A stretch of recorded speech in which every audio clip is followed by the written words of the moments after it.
داير على السو إبليس وي داير على السو ننحش هذا معها داير على السو قصع عاصب وانتعبه يا بيو كتيران أيو كورجا حنقع مصيبة إلهي أمضى أصدر إلهي نواك قبل يا داير على السو أمضى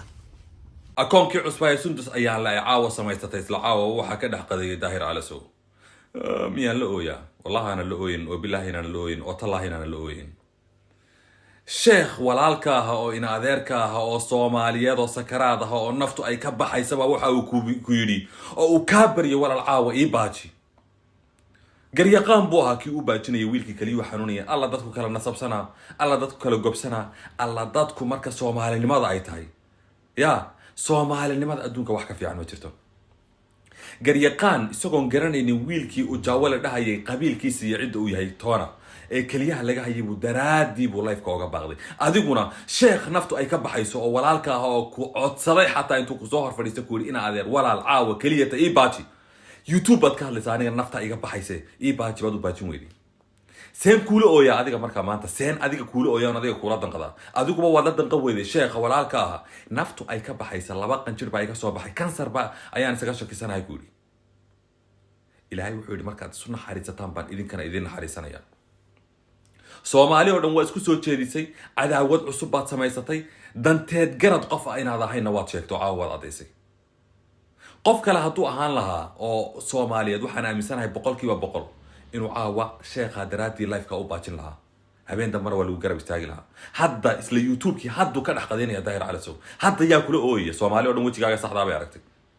wiil yar oo jabra la yiraahdo dabada ka riixaya oo ku turanaya danka malihin buu kule kibirka waa lagu jabaa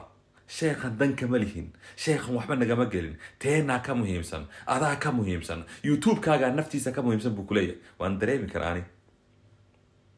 seem kuulo oo yaa hadda xaqaaga kuugu raadiya say Soomaali hadda ku garab istaagaysa sidee baad hadda heer ku gaadhaysaa qof walaalka ah oo baahan oo sakaraada xaalad caafimaad oo noot ah sakaraadaha dhakhtar galaya qaliin galaya waxa uu ku yiri walaal ha iga jiidanin 180,000 oo qof baa ku daawanayso isaga daawan lahayd ninka maanta 180,000 oo qof oo isaga daawan lahayd isaga u tagi lahayd shaashada u garaaci lahayd wax u diri lahayd bini aadam baan nahay ay weydiinayaan aniga sababay dadku ugu tageen iyadoo isaga ugu tagi waayeen waxaas aniga ay weydiin waxba igama gelin bini aadamka shaydaan baa ku shaqaysta haddayna iyadu soo gasheen asaga ayay u tagi lahaayeen aad baan uga xumahay falka aad caawa samaysay gabi ahaanba waxa uu cirib tirayaa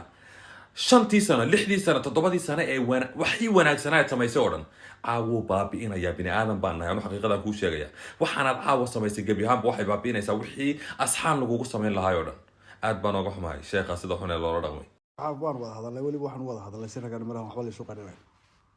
ni wax diidana maaha waan u sheegay waxaan ku yiri saxaafow